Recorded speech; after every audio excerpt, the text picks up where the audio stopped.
Հանրահավաքության եւ այլ դատավորների մասնակցության հնարավորությամբ, այսինքն եթե Վլադիմիր Վարդանյանը եւ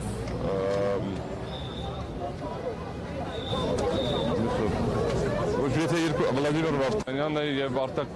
Զեյնալյանը չեն կարող մասնակցել եւ իրենց աֆիլիացիոնն է ըստ էության երկու քաղաքական ուժերի հետ, Հանրապետություն կուսակցության եւ ԿՊ-ի հետ, ապա նույն խնդիրը կա նաեւ Սեդա Սաֆարյանի մասով, ով ըստ էության այդքան էլ ճիշտ նախորդ ընտրությունների ժամանակ եղել է Շիրինյան Բաբաջանյան դաշինքի երրորդ համարը, իսկ այս ընտրություններում հիմա բողոքարկող կողմերից մեկը հենց Հանուն Հանրապետության կուսակցությունն է։ Մենք չենք բարձրացրել անհնարինության հարց, որովհետև մեր մեկնաբանությունը կայանում է նրանում, որ Սահմանադրական դատարանը պետք է ամբողջ կազմով միջգործը քննի։ Հիմա ներկայացրեցին գործընկերները, հստակ ներկայացրել են բազմաթիվ խախտումներ, տարբեր կողմերով, տարբեր արգումենտներով, տարբեր տեսակետից, եւ այս գործը կարծում եմ, որ այդ բոլորը ավելի մանրամասն քննարկման առարկա կդառնա հաջորդ 1-2 օրվա ընթացքում հարցու պատասխանի փուլում, բայց ներկայացվեց հսկայական վարչական ռեսուրսի խախտում։ Հստակ ներկայացրեցին Հայաստան դաշինքի գործընկերները, որ պետական բյուջեից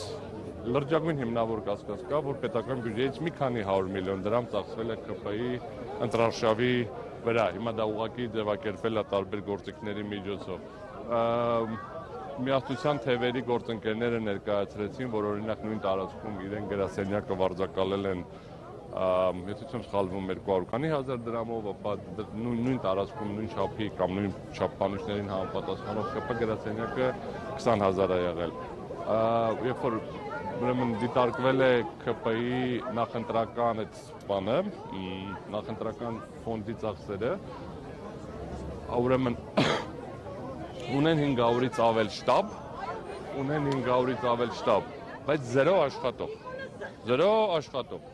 Ես ենթադրում եմ վախեցել են աշխատավարձ տան, որ չասեն ընտրակաշարք են բաժանում, բայց 0 աշխատող, այսինքն ակնհայտ դեպք կա, որ այս աշխատողներին կամ իրականում բաժանել են փողերը ոչ օֆիցիալ, կամ ինչ որ, եթե դա նույնիսկ ընդունենք, որ դա պայմանական ասեմ, անվճար աշխատանք է եղել կամավորական, դա միևնույնն է նախընտրական ֆոնդի ծախսերի մեջ պետք է գրվի եւ ակնհայտորեն արկա է իրավիճակ, որ այդ ֆոնդի ծախսերը բազմակի անգամ կամ էապես գերազանցել է թույլատրելի սահմանները։ Սա բերեցից խախտումների մի մասը։ Հայաստան դաշինքի գործընկերները ներկայացրել էին նաեւ հստակ հաշվարկ ստորագրությունների, որը մենք նույնպես իրականացրել ենք եւ նիստի ժամանակը քննարկենք, մոտ 30,000 տարբերություն կա ստորագրությունների եւ քվեարկած անձանց։ Ավելին, երբ որ մենք վերցնում ենք ընդամենը ԿՊ-ի ցուցակները, ներողություն, ԿՀ-ի աղյուսակը, որը հրապարակվել է ոնց որ թե թարմացված եւ փորձում ենք համադրել այդ տվյալները,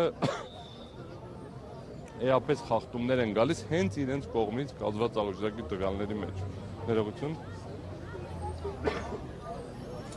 խնդրում այսքան արկա է բավականին շատ խնդիրներ եւ բոլորը հիմք է տալիս պնդելու, որ ընտրությունները կազմակերպված են այն աստիճանի վատ գիծ փնթի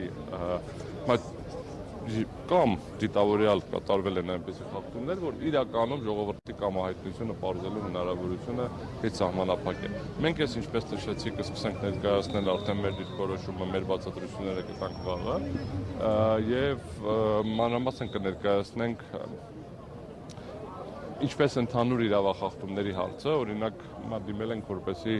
որպես ապացույց պահանջվի եւ փորձաքննություն իրականացվի ծրարների թափանցիկության հարցը, որովհետեւ մի շարք ընտրատեղամասերում ծրարները եղել են թափանցիկ։ Ես մի անգամ ասել եմ, թափանցիկ պետք է լինեն ընտրությունները, ոչ թե ծրարները եւ քվեարկության ընթացքը։ Կա խնդիրներ այդ ինքնակպչուն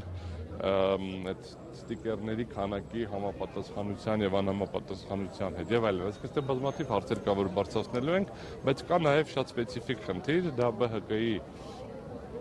ձայնագողությունն է, ըստ էության, որը պայմանավորված է նրանով, որ ԿՀ-ն դիտավորյալ օրենքի խախտումով սխալ արձանագրություններ է կազմել։ Հիմա թե դիտավորյալ չի հասկացել, թե դիտավորյալ չի կարողացել, թե դիտավորյալ չի իրականացրել անհրաժեշտ գործողություններ, բայց ըստ էության առաջին իսկ օրվանից ԲՀԿ-ն ունեցել է 4% անցողիկ շեմից ավել ձայներ։ Վերահաշվարկի արդյունքում չի, որ ԲՀԿ-ն դարել է 4%-ից ավել։ Ուղղակի երբ որ մենք համադրում ենք այդ աղյուսակը տեղամասային արձանագրությունների հետ, տեսնում ենք, որ ակնհայտ սխալ իմի բերվել եւ սխալ գումարվել։ Այս ամբողջը հաշվի առնելով մենք տեսնում ենք, որ առնվազն կա շատ հստակ հիմքեր եւ ամբողջ քվեարկությունը ըստ համավեր ճանաչելու եւ ամբողջ Հայաստանում վերաքվեարկություն նշանակելու, ինչպես նաեւ ԲՀԿ-ի, այսպես ասած, գողացված մանդատները վերադարձնելու համար։ Վաղը կշարունակենք արդեն ավելի մանրամասն։ Ժամը 11-ին առավոտյան։